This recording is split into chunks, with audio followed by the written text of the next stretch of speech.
It was just another ordinary day on Earth, or so everyone thought. People were going about their lives as usual, children playing outside, adults commuting to work, and birds chirping happily in the trees.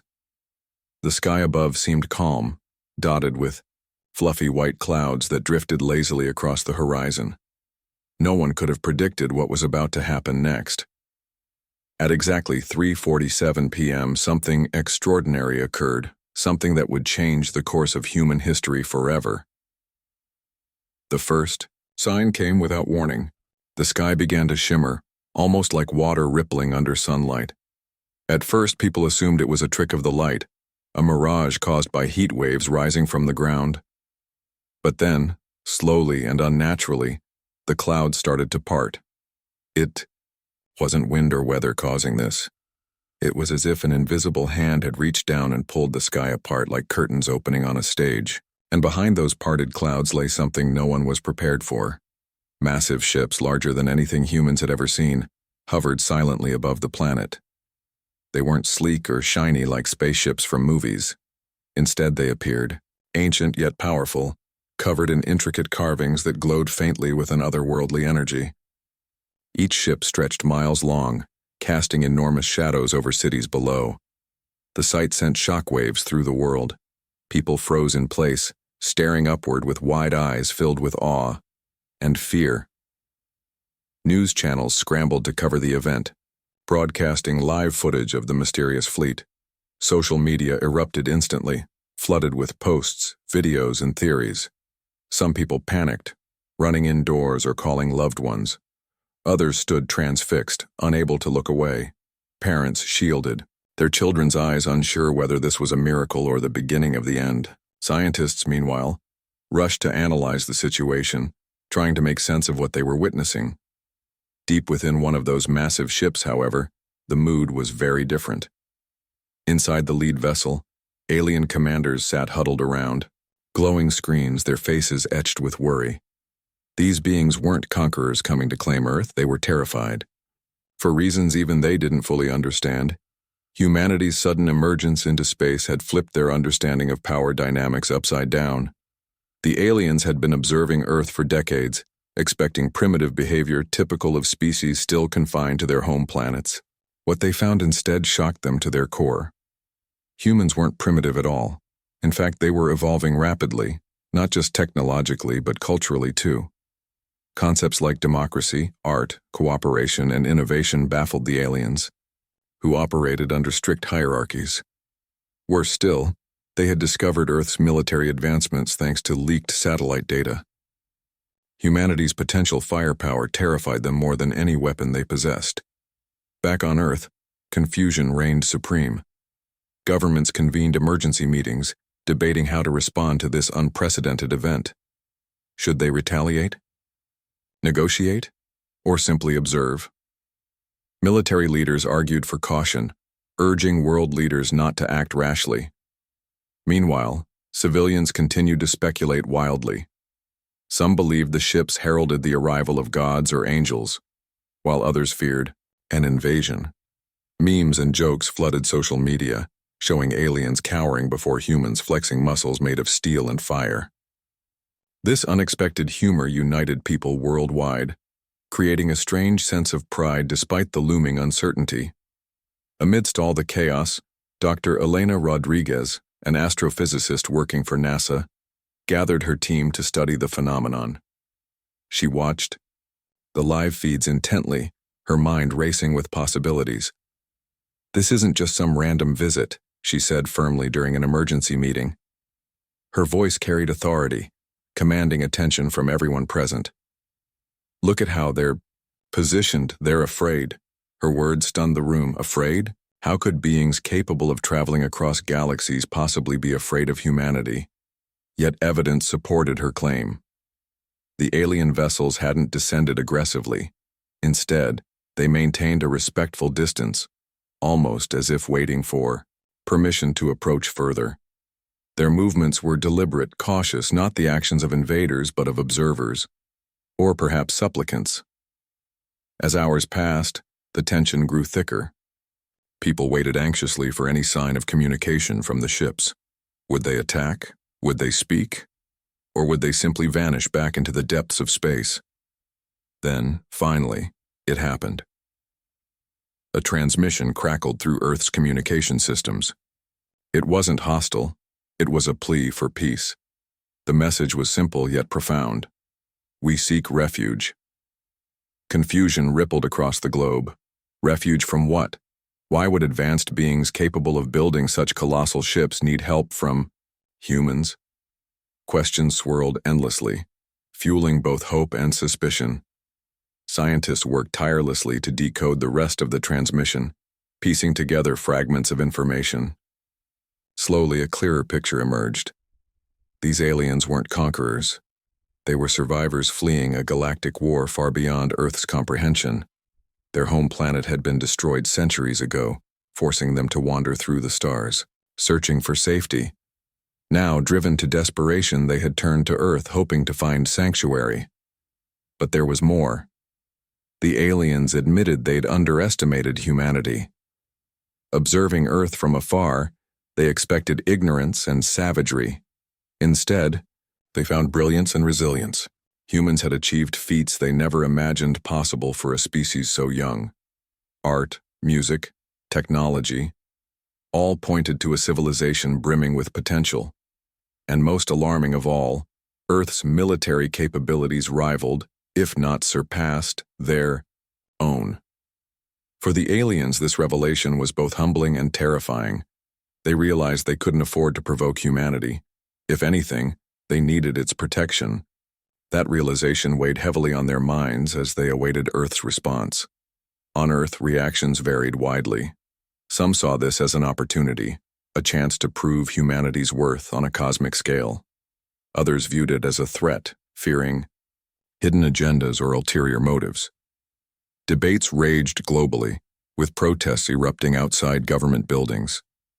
Signs read everything from "Aliens welcome" to "Protect our planet." Opinions clashed fiercely, dividing communities and nations alike. Yet amidst the division, a spark of unity began to emerge. People marveled at the idea that humanity might hold the upper hand for once. For centuries, humans had dreamed of encountering intelligent life beyond Earth. Now, faced with the reality, they grappled with questions of morality, responsibility, and destiny. Could they forgive the aliens' initial fears and offer them refuge? Or should they turn them away, risking interstellar conflict? As night fell, the alien ships remained suspended in the sky, silent and unmoving. Beneath them, Earth buzzed with activity, alive with anticipation. Millions stayed awake, glued to their screens, praying for answers. Children gazed up at the glowing ships, imagining stories of friendship and adventure. Adults wrestled with doubts and fears, wondering what tomorrow might bring. And somewhere deep within one of those ships, alien commanders stared down at Earth with wide eyes filled with dread. They knew their fate rested in humanity's hands, and they could only hope for mercy. The stage was set. Two vastly different civilizations stood on the brink of either harmony or catastrophe. Whatever happened next would shape not just the future of Earth, but the entire galaxy. The world was abuzz with questions, theories, and emotions. Never before had humanity faced such a monumental moment, a situation that transcended borders, languages, and cultures. The alien ships still loomed in the sky, their presence casting both literal and metaphorical shadows over Earth. People everywhere were glued to their screens, eagerly awaiting updates from governments, scientists, and news outlets. It was clear that this wasn't just an event for one country or continent.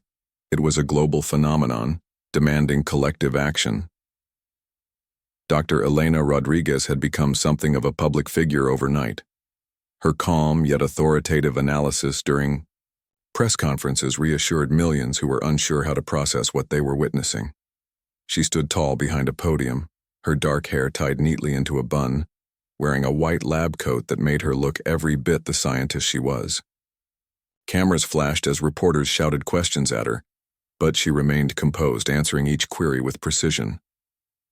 "This is not just about us," she said firmly, leaning slightly forward to emphasize her point.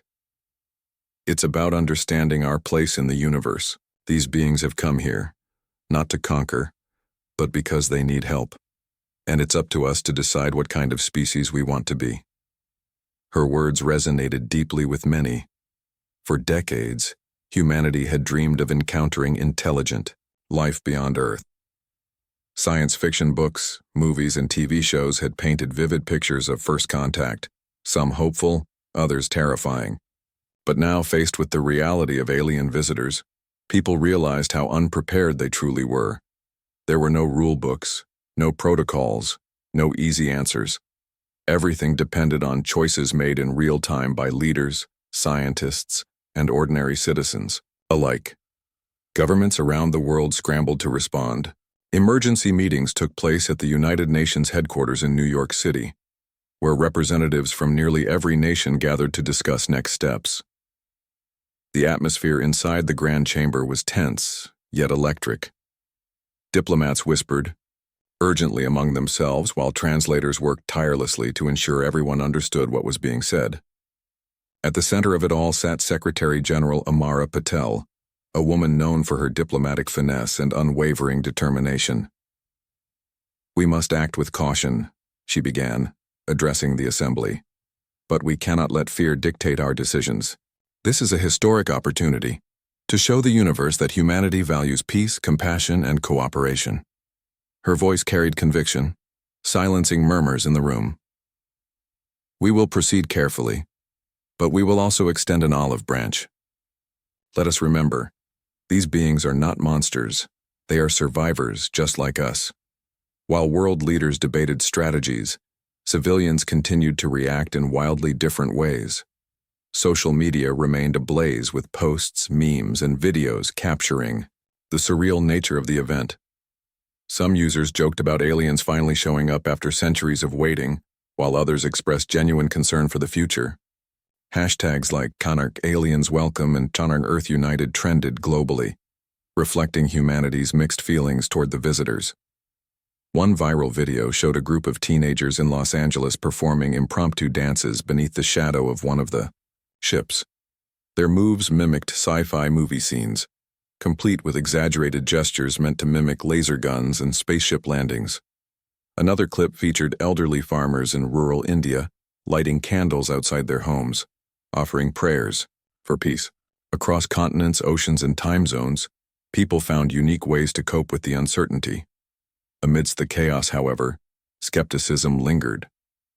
Not everyone trusted the aliens' intentions.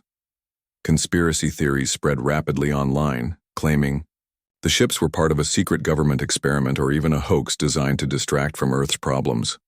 Others argued that welcoming extraterrestrial beings could lead to disaster, pointing to historical examples of colonization and exploitation. Protests erupted outside major cities with demonstrators holding signs reading, "No aliens," and "Protect our resources." Despite the divisions, there were moments of unity too. In Paris, hundreds gathered near the Eiffel Tower, holding hands in solidarity. A young boy held up a handmade sign that read, "We share the sky," drawing applause from the crowd. Similar gatherings occurred worldwide, highlighting humanity's ability to come together, even in times of crisis. Back in Dr. Rodriguez's lab, her team worked around the clock to decode more information from the alien transmission. Every fragment of data brought new insights, painting a clearer picture of the visitor's plight. What they discovered shocked them further. The aliens weren't simply fleeing war, they were refugees from a galactic conflict so devastating that entire civilizations had been wiped out. Their home planet, once thriving with life, had been reduced to rubble eons ago. Since then, they had wandered aimlessly through space, searching for a safe haven. "They're desperate," Dr. Rodriguez explained during another briefing. "Imagine losing everything, your home, your family, your way of life, and then finding yourself completely alone in the vastness of space. That's what they've endured for centuries." Her tone softened as she added, "They see Earth as their last hope." As negotiations between human representatives and the aliens progressed, another revelation emerged. The aliens had underestimated humanity's technological prowess. Leaked satellite data revealed Earth's military advancements, including experimental weapons capable of destroying planets. To the aliens, this knowledge was both awe-inspiring and terrifying. They realized they couldn't afford to provoke humans. If anything, they needed their protection.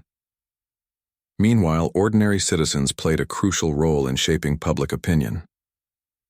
Marcus Chen, a 22-year-old engineering student in Tokyo, became an unexpected hero.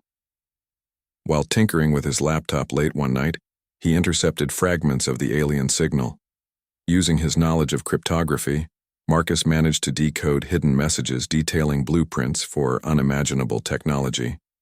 Excited yet cautious, he uploaded his findings to an open-source platform, sparking widespread excitement. Within hours, forums and chat rooms buzzed with discussions about the implications of Marcus's discovery. Could humanity use this technology to solve its greatest challenges? Climate change, disease, poverty, all seemed within reach if the aliens shared their knowledge freely. Yet doubts persisted. Was this a trap? Could trust truly exist between two vastly different civilizations? Despite the uncertainties, optimism began to take root. Leaders from various nations issued statements emphasizing the importance of collaboration. "This is not just about survival," said President James Carter of the United States during a televised address. "It's about building bridges between countries, between species, between worlds. We owe it to ourselves and to future generations to seize this opportunity." In schools, teachers incorporated lessons about the event into their curriculums. Art projects depicted visions of coexistence, while history classes explored humanity's journey from tribal communities to interstellar diplomacy. Even children contributed, writing letters addressed to the aliens. One letter, written by a 6-year-old girl in Brazil, captured hearts worldwide. "Dear space friends, please don't be scared. We will take care of you." As days turned into weeks, preparations for direct communication intensified. Scientists developed translation algorithms based on patterns in the alien language, hoping to establish meaningful dialogue. Meanwhile, diplomats drafted proposals outlining terms of engagement, ensuring Earth's interests were protected without appearing hostile. Finally, the day arrived when humanity would formally address the aliens. Representatives from over 100 nations assembled at Cape Canaveral, Florida, where a specially designed spacecraft awaited launch. Its mission was simple yet profound: deliver Earth's message of peace directly to the lead alien ship. Millions tuned in to watch the live broadcast, holding their breath as the countdown began.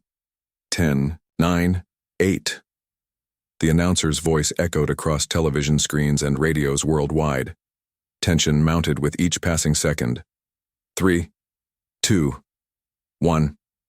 Liftoff. Flames erupted from the rocket's engines as it soared into the sky, carrying humanity's hopes and dreams aboard. Cheers erupted from crowds gathered at viewing sites, tears streaming down faces as they watched the craft disappear into the heavens. Up above, the alien ships remained stationary, watching silently. Inside their vessels, commanders exchanged nervous glances. For them, this moment represented both risk and redemption. Would humanity accept their plea for refuge, or reject it outright? Only time would tell. On Earth, people waited anxiously for confirmation that the message had been received. Hours passed, then days. Just when patience began to wear thin, a response finally came. It was brief, but unmistakable. "Thank you. We await your arrival." The announcement sent waves of relief and excitement rippling across the globe. Humanity had taken its first step toward forging a bond with another civilization. Beneath skies no longer foreign but shared, people looked upward with renewed hope, ready to embrace whatever lay ahead. For better or worse, the story of Earth, and its newfound neighbors, was only beginning. The response from the alien ship sent shockwaves through humanity. Their message: "Thank you. We await your arrival," was simple, yet it carried immense weight. It confirmed that communication was possible, and that the aliens were willing to engage peacefully. For the first time since their arrival, Earth felt a glimmer of control over the situation. But as preparations for the historic meeting intensified, deeper secrets about the aliens began to surface, revealing truths that would challenge everything humanity thought it knew about itself and them. A fragile trust as the spacecraft. Carrying Earth's delegation approached the lead alien vessel. Tension hung thick in the air. Inside the craft were representatives from various nations, scientists, linguists, and diplomats, all chosen carefully to ensure a balanced and respectful interaction. Leading the mission was Dr. Elena Rodriguez, whose calm demeanor had become a symbol of hope for millions. Beside her sat Marcus Chen, the young engineering student whose decoded messages had sparked global excitement. Though initially reluctant to join, Marcus's expertise made him indispensable. When the spacecraft docked with the alien ship, everyone held their breath. The hatch opened slowly, revealing a dimly lit corridor lined with glowing symbols that pulsed softly like heartbeats. Standing at the end of the corridor were two alien beings, taller than humans, with translucent skin that shimmered faintly under the light. Their eyes, large, oval-shaped, and filled with an eerie intelligence, locked onto the humans, studying them intently. Despite their alien appearance, there was something profoundly human-like about their posture. They stood humbly, almost deferentially, as if acknowledging Earth's dominance. One of the aliens stepped forward, extending a long, slender arm toward Dr. Rodriguez. In its hand was a small device emitting soft tones. A translator algorithm, developed by Earth scientists, immediately translated the sound into English. "We are grateful for your willingness to meet us." Dr. Rodriguez nodded, her voice steady despite the surreal moment. "We are here to listen, to understand who you are and why you've come." What followed was a revelation that left humanity stunned. The truth about the aliens, through painstaking translation efforts, the aliens shared their story. They called themselves the Velith, a species once thriving on a planet named Siluria, located in a distant galaxy. Siluria had been a paradise, a world rich with resources, art, and culture. But centuries ago, their civilization fell victim to a galactic war waged by far more advanced species. Entire planets were obliterated, including Siluria, leaving the Velith homeless and vulnerable. "For generations, we wandered the stars," the lead Velith explained, its voice modulated through the translator. "We sought refuge wherever we could, but most worlds rejected us, or worse, enslaved us. Your planet, Earth, is our last hope." The Velith admitted they had observed Earth for decades, expecting primitive behavior typical of species, still confined to their home planets. Instead, they found brilliance and resilience. Humans had achieved feats they never imagined possible for a species so young. Concepts like democracy, cooperation, and creativity baffled them. Even more alarming was Earth's military technology, which rivaled, if not surpassed, their own. "We underestimated you," the Velith confessed. "And now we fear you." Their words struck a chord. Humanity wasn't just dealing with refugees, they were facing a species that viewed Earth as both savior and potential threat. The realization forced everyone to confront uncomfortable questions. Could humanity forgive the Velith's initial fears? And what responsibilities came with wielding such power? Hidden messages in the blueprints. While diplomatic talks continued aboard the alien ship, Marcus Chen worked tirelessly alongside Velith engineers to analyze the blueprints he had decoded earlier. What he discovered was staggering. The designs weren't just for advanced weapons or energy sources. They included blueprints for technology capable of reversing climate change, curing diseases, and even terraforming barren lands into fertile ecosystems. "This isn't just survival tech," Marcus whispered to Dr. Rodriguez during a break. "This is salvation." Dr. Rodriguez's eyes widened. "If we share this knowledge responsibly, we can solve some of Earth's biggest problems." But sharing came with risks. The Velith warned that their technology required careful handling. Misuse could lead to catastrophic consequences, including environmental collapse or unintended warfare. Humanity would need strict regulations and safeguards before implementing any of these innovations. Still, the possibilities were intoxicating. Imagine clean oceans teeming with life again, deserts transformed into lush forests, and hospitals equipped with cures for cancer, Alzheimer's, and countless other ailments. For the first time in history, humanity glimpsed a future where scarcity and suffering might become relics of the past. Resistance back on Earth. Not everyone welcomed the idea of collaborating with the Velith. Back on Earth, protests grew, louder, fueled by fear and mistrust. Conspiracy theorists claimed the aliens were lying, hiding ulterior motives behind their plea for refuge. Others argued that sharing resources with extraterrestrials would only exacerbate Earth's existing inequalities. Some governments hesitated, worried about losing sovereignty or being overshadowed by rival nations gaining access to alien tech. Washington, D.C. President James Carter faced intense pressure from Congress to delay negotiations until further investigations were conducted. "How do we know they won't turn on us?"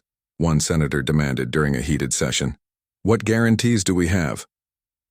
Carter, however, remained resolute. "Fear cannot dictate our decisions," he said firmly, "if we reject them out of paranoia. We risk losing an opportunity to reshape not just our world, but our destiny." Meanwhile, grassroots movements sprang up worldwide, advocating for acceptance and cooperation.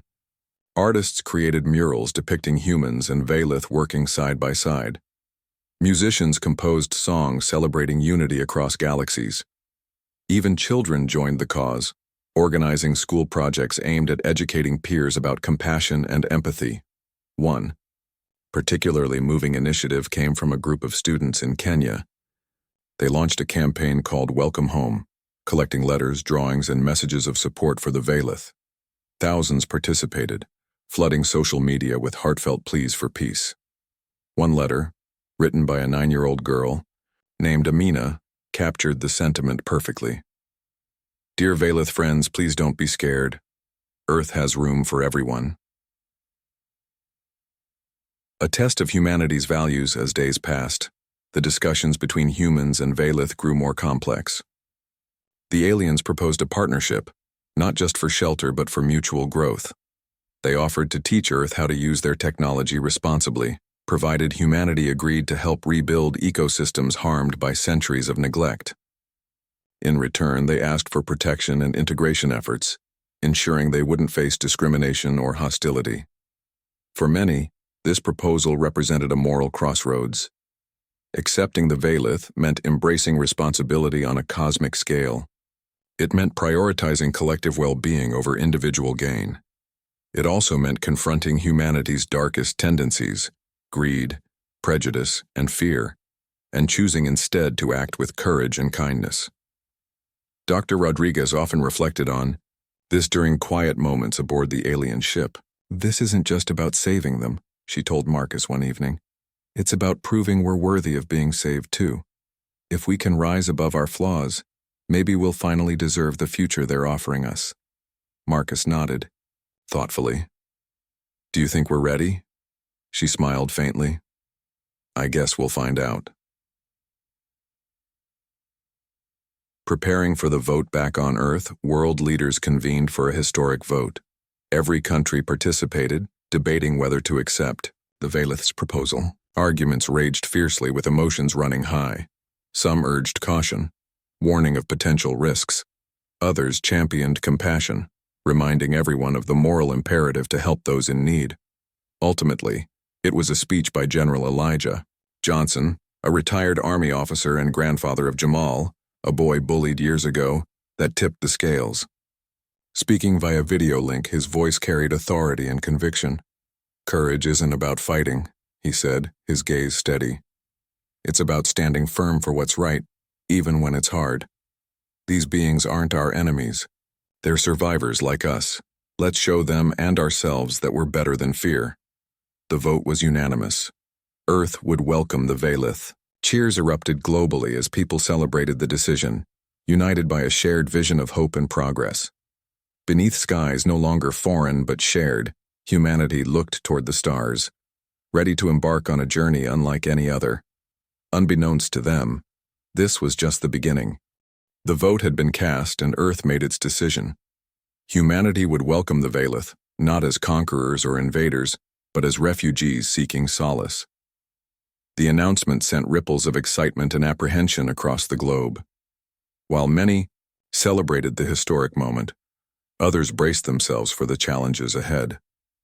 This wasn't just a diplomatic agreement. It was a profound shift in how humanity viewed itself and its place in the universe.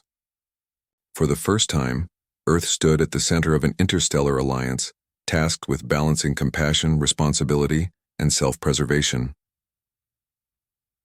A new beginning in the weeks following the vote, preparations began in earnest. Governments collaborated to establish protocols for integrating the Velith into human society. Special zones were designated near major cities where the aliens could settle temporarily while learning about Earth's culture and customs.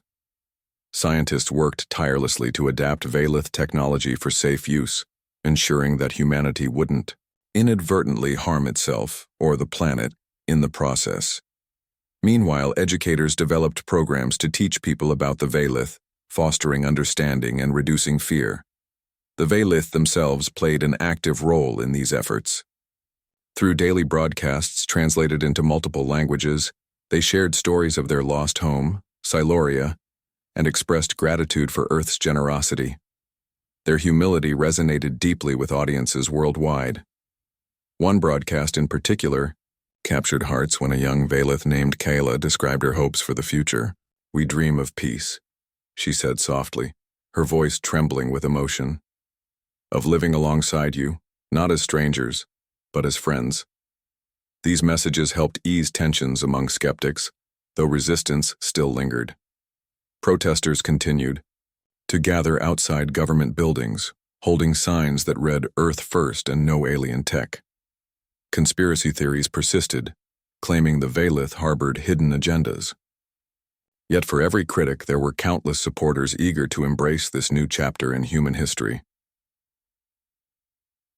Marcus Chen, an unlikely hero. At the heart of the integration effort was Marcus Chen, whose decoded blueprints had sparked global curiosity. Now he found himself thrust into the spotlight, working closely with both human scientists and Velith engineers to unlock the full potential of their technology. What started as a hobby in his college dorm room had transformed into a mission that could redefine life on Earth. One breakthrough came when Marcus and his team successfully adapted a Velith energy source to power a small town in Norway. The results were astonishing. Homes lit up without relying on fossil fuels, factories operated cleanly, and electric vehicles charged within seconds.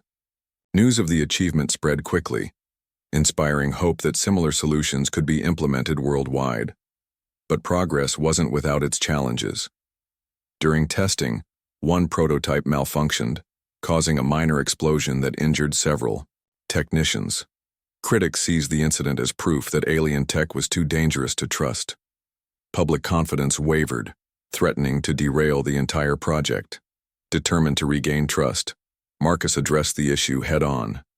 In a live press conference, he admitted the mistake and outlined steps being taken to prevent future accidents. "We're learning as we go," he said honestly.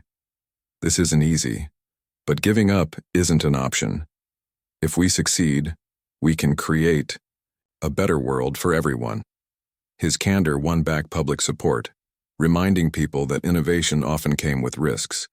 Slowly but surely, work resumed, fueled by renewed determination. Cultural exchange beyond technology. The arrival of the Velith sparked a cultural renaissance unlike anything Earth had ever seen. Artists, musicians, and writers drew inspiration from the aliens' intricate carvings, glowing symbols, and ethereal voices. Galleries hosted exhibitions featuring collaborative works between humans and Velith, blending traditional techniques with otherworldly aesthetics. Musicians experimented with harmonies inspired by the pulsating tones emitted by Velith translators, creating hauntingly beautiful melodies that transcended language barriers. Schools revised curriculums to include lessons on Veilith history and values. Children learned about Siluria's destruction and the importance of preserving peace. Teachers encouraged students to imagine what coexistence might look like, sparking creativity and empathy. One classroom project involved designing hybrid architecture that combined human and Veilith styles. A fusion of angular steel structures with flowing organic shapes reminiscent of Veilith art. Even cuisine evolved as chefs experimented with edible plants brought by the Veilith. These alien ingredients introduced bold flavors and vibrant colors never before seen on Earth. Restaurants offered special menus showcasing dishes inspired by Veilith recipes, drawing crowds eager to taste the unknown. Yet perhaps the most significant change occurred in interpersonal relationships. As humans interacted more with the Veilith, stereotypes began to dissolve. People realized that beneath their translucent skin and glowing eyes, the aliens shared universal desires, safety, connection, and purpose. Friendships formed, bridging gaps between species and cultures. Challenges, along the way, despite these successes, not everything went smoothly. Misunderstandings arose frequently due to differences in communication styles. Veilith relied heavily on nonverbal cues, subtle shifts in posture or light patterns emanating from their skin, to convey emotions. Humans, accustomed to verbal expression, sometimes misinterpreted these signals, leading to awkward encounters.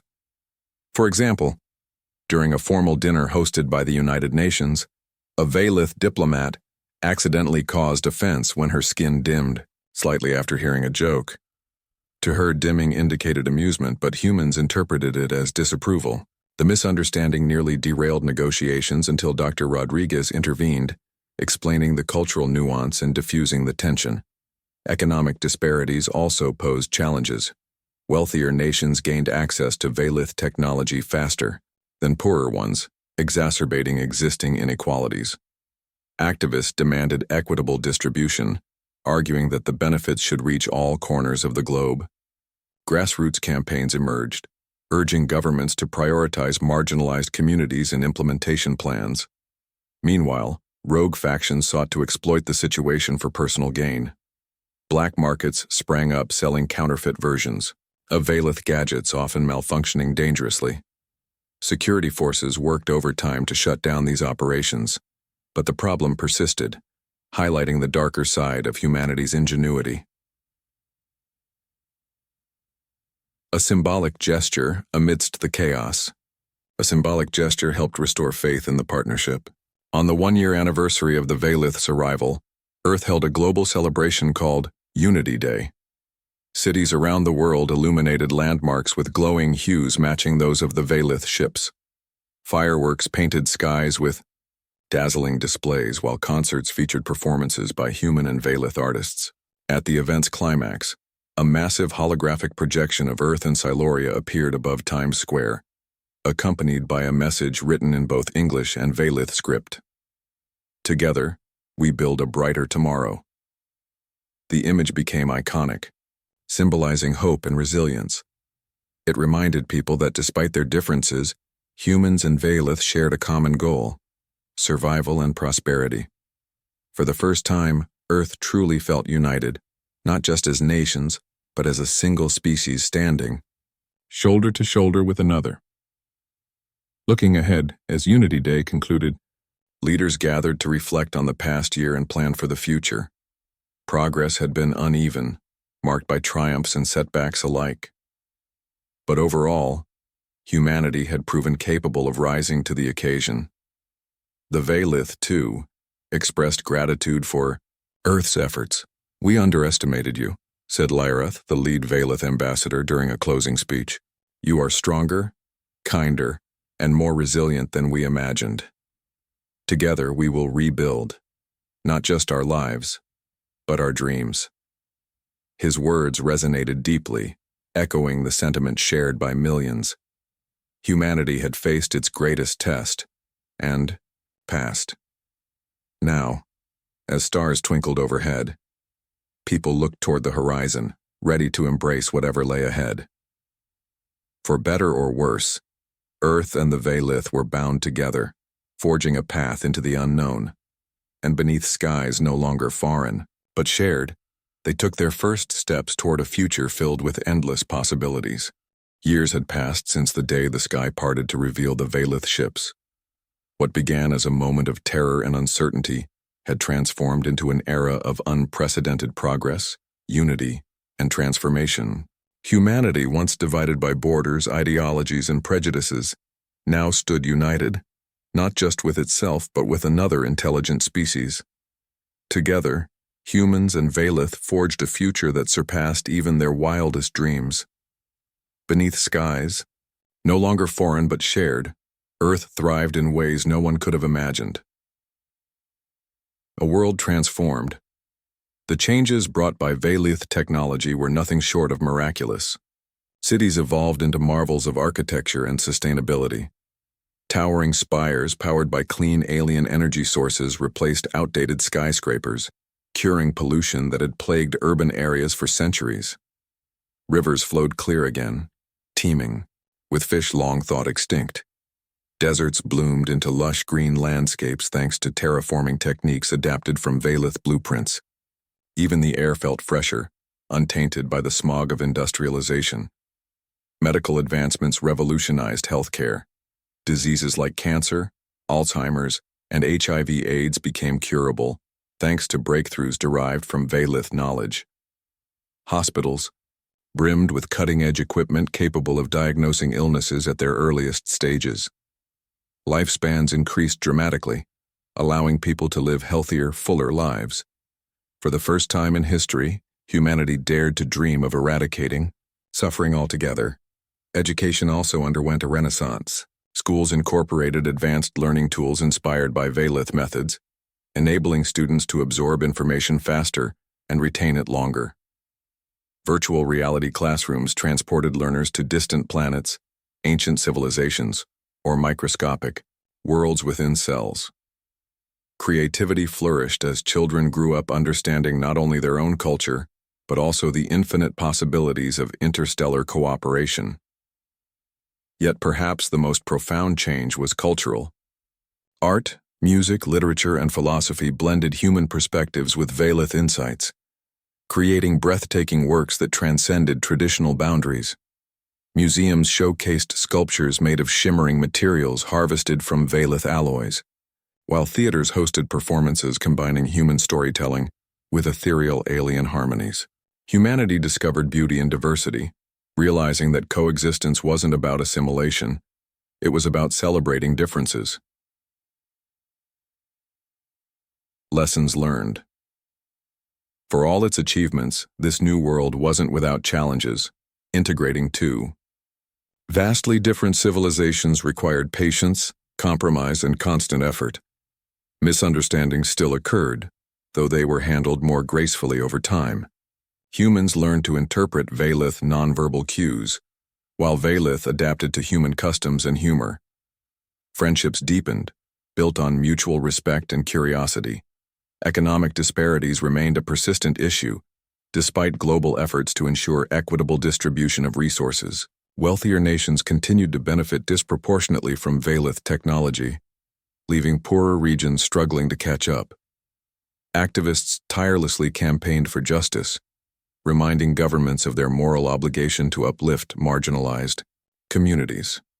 Slowly but surely, progress was made, but it served as a reminder that unity didn't erase inequality. It merely highlighted the work still needed. Rogue factions occasionally attempted to exploit the partnership, selling counterfeit gadgets or spreading misinformation about the Veilith. Security forces worked relentlessly to dismantle these operations, often collaborating with Veilith envoys to prevent further harm. These incidents reinforced the importance of vigilance and trust in maintaining peace. Through it all, humanity learned valuable lessons about itself. People realized that courage wasn't just about fighting, it was about forgiving, adapting, and growing. Compassion emerged as humanity's greatest strength, proving that kindness could bridge even the widest gaps. And resilience became a defining trait, showing that no challenge was insurmountable when faced together. The legacy of courage. One person who embodied these lessons was Jamal Johnson, whose life had been forever changed by his grandfather's intervention years ago.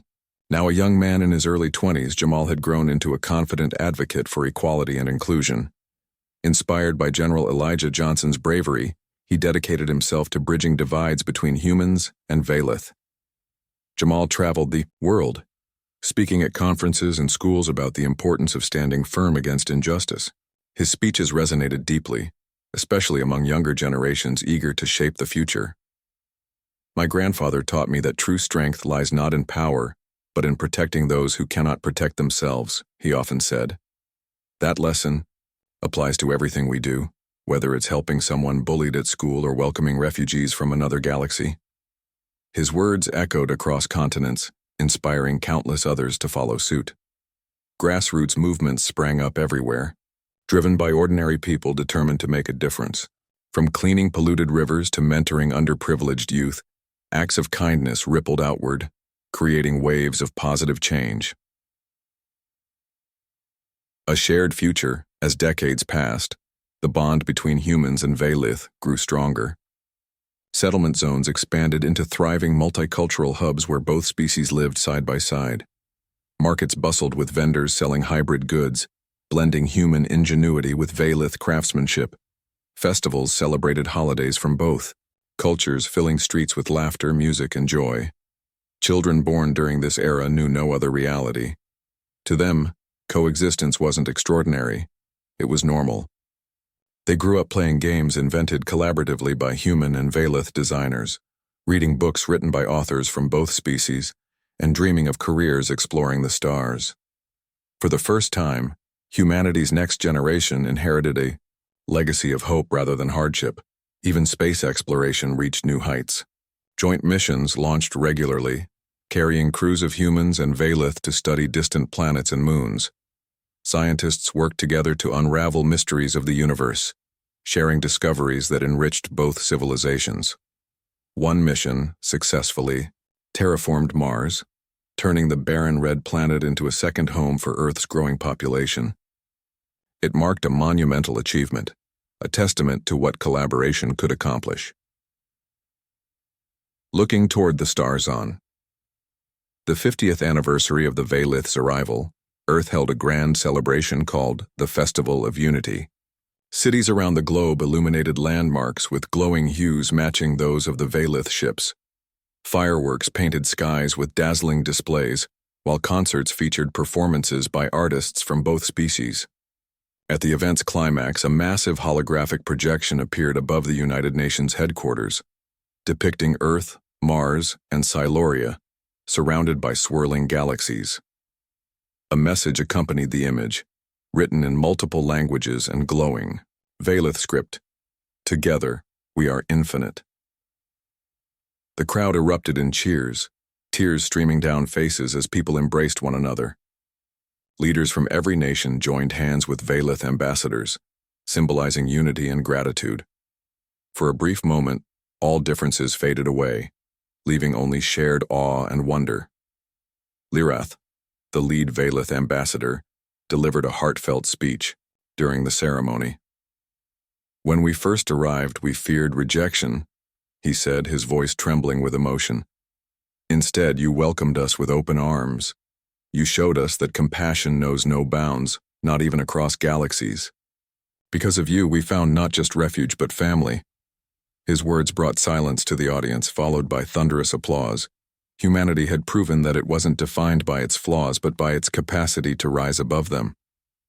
Together, humans and Velith had created something beautiful, a world where survival wasn't enough. Thriving was the goal. A cosmic partnership.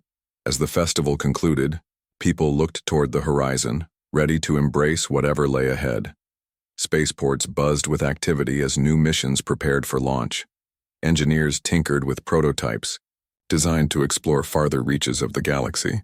Artists sketched visions of undiscovered worlds, while poets penned verses imagining encounters with yet unknown civilizations. For humanity, the journey had only begun. No longer confined to Earth, people dreamed of exploring the cosmos, guided by the wisdom gained through partnership with the Valith. They understood now that they weren't alone in the universe, and that connection, not conquest, would define their destiny. Beneath skies no longer foreign but shared, humans and Valith stood side by side, gazing upward with eyes full of hope. Together they stepped boldly into the unknown, ready to write the next chapter of their shared story. And so, humanity proved that even amidst uncertainty and fear, courage and compassion could light the way forward. The stars beckoned, and Earth answered not as conquerors but as explorers, dreamers, and builders of a brighter tomorrow.